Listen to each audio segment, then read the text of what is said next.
We carry supercomputers in our pockets that can process billions of data points a second, but ask them a simple question, and they often fail a basic test of human efficiency. They struggle to distinguish a quick favor from a heavy lift. This is the brute force problem. When you ask an older AI model, "What day is it?" or "Analyze this 50-page legal contract," it approaches both with the same massive, uniform block of computing power. It burns unnecessary time overthinking a basic date, while lacking the reserved energy required to properly navigate the nuances of a complex legal document. Raw processing power is only effective when it is applied proportionally.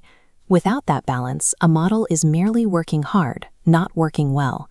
To see how this looks in practice, imagine a chef who refuses to check the ticket before he starts cooking. This chef spends exactly 2 hours boiling instant noodles. And when the next table orders a 10-course banquet, he spends 2 hours on that too. Customers end up waiting indefinitely for a simple snack, while the complex orders arrive rushed and incomplete. For years, the industry has pushed models to work harder, but to be truly useful, AI needs to demonstrate it knows how to work smarter. In April 2026, Anthropic released Claude Opus 4.7, which introduces a capability called adaptive thinking. This model acts as its own gatekeeper. Before it generates a single word, a central sorting node weighs the complexity of your prompt. It routes small requests down a fast, direct path, while pushing massive tasks into a multi-layered processing route. This applies the 80-20 rule to computation.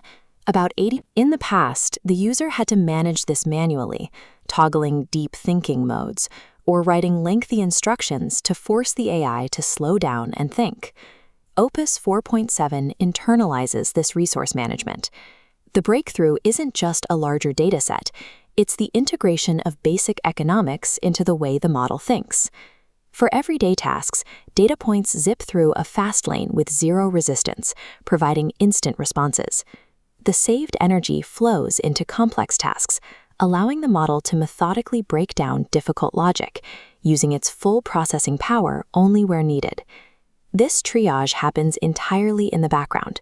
The user simply asks a question, and the model determines the appropriate level of effort required to answer it. By automating these priorities, the system handles the administrative burden of deciding how much thought a problem requires, which keeps the focus on the results rather than the settings. Shifting gears this way creates a systemic benefit. It reduces the total amount of computational power used across the entire session. The math is straightforward. If you answer 8 questions with low effort and 2 with maximum focus, the total volume of energy used is much lower than treating all 10 with maximum intensity. This concentration of power also helps the AI get difficult questions right the first time. This cuts down on the constant cycle of rewriting prompts or regenerating answers to fix a shallow response. True efficiency is found in accuracy. Getting a complex task right on the first try eliminates the wasted resources of a second or third attempt.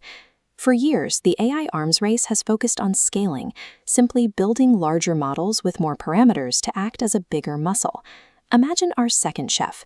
He serves a quick meal in minutes, but takes the necessary time to prepare a masterpiece, adjusting his focus based on the stakes of the order. Opus 4.7 suggests that the era of raw scaling is being joined by an era of refinement, where how a model uses its power is as important as how much power it has. Directed effort is the difference between a powerful machine and a useful one. The ability to distinguish the trivial from the vital makes the 80-20 rule work, both for us and the tools we build.